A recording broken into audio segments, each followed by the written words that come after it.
time right now to be a Metal Gear fan.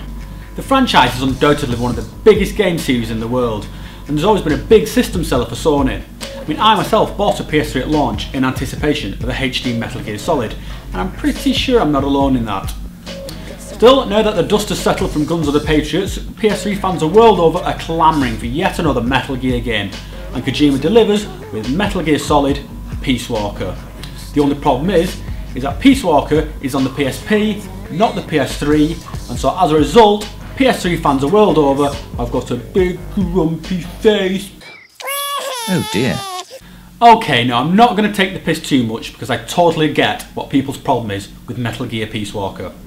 I mean, Metal Gear Solid has always raised the bar in terms of graphics and gameplay, so for it to go from the PS3 to the PSP, well, it's just a massive step backwards, right? Well, in a nutshell, no. Metal Gear Solid Peace Walker is a fully fledged entry into the Metal Gear franchise, and any fan of the series needs to get wise to the fact that this isn't some sort of cute-ass Nintendo snake in my pocket sort of game. Nope, this is more like Metal Gear Tequila.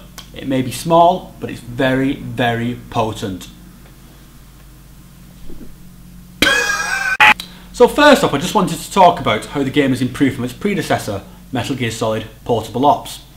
Now, I was a big fan of Portable Ops, and I think it did pretty well for what it was, which was a portable Metal Gear Solid game. Duh! You could sneak around, hang off railings, set traps with magazines, all the stuff that people love about Metal Gear. In fact, the game actually had some pretty cool features, with stuff like being able to capture enemy soldiers and convert them to your cause, and having a hub-based mission system so you could choose in what order you wanted to do things. It's a great PSP game, and they even managed to fit those notorious Metal Gear Solid cutscenes in there, using this sort of comic book style, which I think works absolutely great. So this is Metal Gear.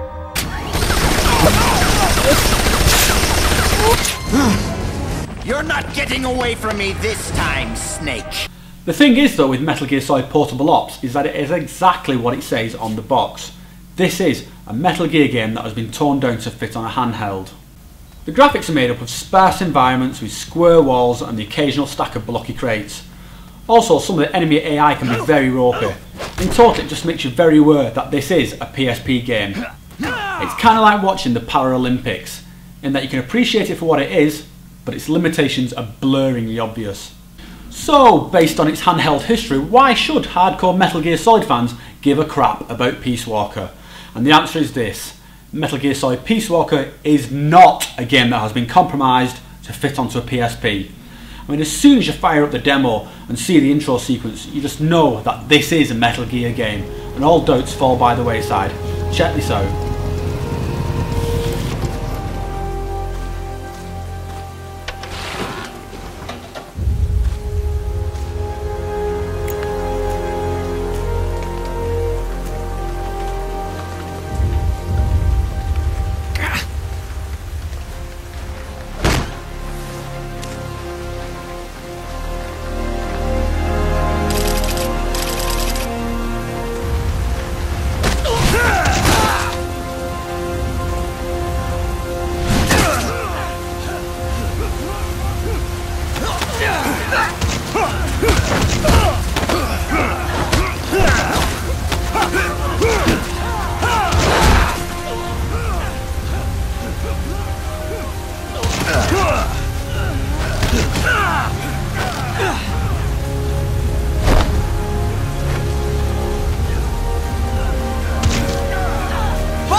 As for the graphics, then they are an immense leap up from Portable Ops.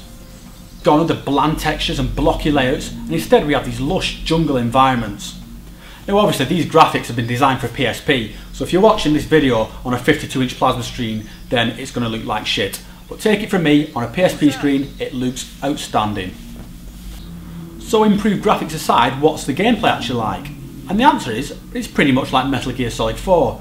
You have Snake snap into this sort of over-the-shoulder view for aiming, and all the usual sort of sneaking about and stealthy goodness that you would expect from a Metal Gear Solid game. But as well as taking the basic gameplay from Metal Gear Solid 4, it also brings back all the best features from Portable Ops. So all those cool little things like capturing enemy soldiers and the mission hub are all still included. And as if that's not enough, you've got 4-player online co-op and a new version of Metal Gear Online, probably making this the most feature-packed Metal Gear Solid game yet. Now, one final thing to touch on is the story, which has you playing back as Big Boss, just prior to becoming some sort of evil, world-dominating, mecha tank-obsessed cunt. Now, to be honest, I actually always preferred Big Boss to Solid Snake, just because Big Boss actually had a legitimate reason for being pissed off at the world, and so it made him easy to relate to. I mean, Snake was cool for Metal Gear Solid 1, but by the next time that we see him in Metal Gear Solid 4, it was a little bit tragic, with some sort of grandpa Snake running around in a skin-tight costume. Yeah, because pensioners rock. So to summarise, if you're a Metal Gear fan, then you absolutely need to play this game. If you don't own a PSP, then this is the opportunity to go and get one. They are piss cheap at the moment. Just get your PSP, download the demo, I guarantee you will be convinced.